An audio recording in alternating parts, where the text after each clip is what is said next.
आत्तापासून नकारात्मक बोलणं, नकारात्मक विचार करणं 100% बंद करा. माझं वाईट झालं तर, माझं नुकसान झालं तर, मला अपयश आलं तर, कशासाठी हा विचार करता? अहो, जेव्हा होईल तेव्हा होईल. जे होईल ते होईल आणि जे होईल ते माझ्या चांगल्यासाठी होईल. आणि जर काही वाईट झालं तर माझ्यात आत्मविश्वास आहे, हा निसर्ग माझ्यासोबत आहे, माझ्यात शक्ती आहे.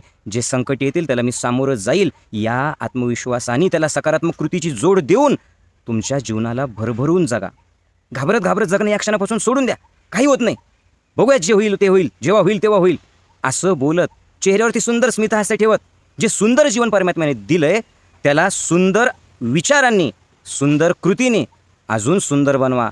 असं जगा की तुमच्याकडे बघून हजारो निराश लोकांना जगण्याची प्रेरणा मिळाली पाहिजे. एकच जीवन आहे, दाखवून द्या तुम्ही कच्चे खेळाडू नाही आहेत, तुम्ही पक्के आहात. तुम्ही जीवनाला घाबरत नाही तर महोत्सव म्हणून साजरा करत एक एक क्षण जगणार आहात. हसा खळखळून, नाचा, मस्त एन्जॉय करा, भरभरून जगा.